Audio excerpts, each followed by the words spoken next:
தமிழகம் தலைநிமிர தமிழனின் பயணம் 12வது நாள். 12வது நாள் வந்து நாமக்கல்ல சிறப்பாக சீரும் சிறப்பாக முடிச்சிருக்காங்க யாத்திரையை. அதாவது வந்து பார்த்தீங்கன்னா, நாமக்கல்ல பேசிய பாஜக மாநில தலைவர் திரு நயினார் நாகேந்திரன் அவர்கள் சில முக்கியமான பிரச்சனைகளை கையில் எடுத்து பேசியிருக்காரு. அதில் ஒன்று தான் வந்து இந்த கிட்னி திருட்டு. அதை பின்னாடி பார்ப்போம். நம்ம ஃபர்ஸ்ட் என்ன சொல்றாரு அப்படின்னு பார்த்தீங்கன்னா, கொல்லிமலை இருக்கு, கொல்லிமலையில் நிறைய மூலிகை பொருட்கள் கிடைக்குது, ஆனால் அந்த கொல்லிமலையிலே கனிம வளங்கள் திருடப்படுவது ரொம்ப வேதனைக்குரிய விஷயம் அப்படின்னு பேசியிருக்காரு. அது மட்டும் இல்லாமல் நாமக்கல்ல கோழி பண்ணைகளுக்கான செயல் திட்டத்தை பாரத பிரதமர் திரு நரேந்திர மோடி அவர்கள் கொண்டு வந்தார். அது என்னன்னு பார்த்தீங்கன்னா, நாமக்கல் ரயில்வே ஸ்டேஷனுக்கு 9.4 கோடி நிதியை ஒதுக்கி கோழி பண்ணைகளுக்கான அந்த ஏற்றுமதிக்கு மிகப்பெரிய செயல் திட்டத்தை உருவாக்கி கொடுத்திருக்காரு பாரத பிரதமர் திரு நரேந்திர மோடி அவர்கள்.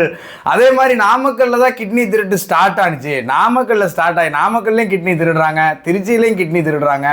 திருடுறவங்க பூரா திமுக காரங்க தான். அதனால மக்களே எல்லாரும் உஷாரா இருங்க அப்படின்னு நயினார் நாகேந்திரன் அவர்கள் நேற்று சிறப்பாக முடிச்சிருக்காரு யாத்திரையை. அது மட்டும் இல்லாமல் தமிழ்நாட்டில் நடக்கக்கூடிய ஆட்சி வந்து மக்களாட்சி கிடையாது, சட்டத்தின் ஆட்சி கிடையாது, ஒரு மன்னராட்சி நடக்குது, குடும்பத்தின் ஆட்சி நடக்குது அப்படின்னு பேசியிருக்காரு.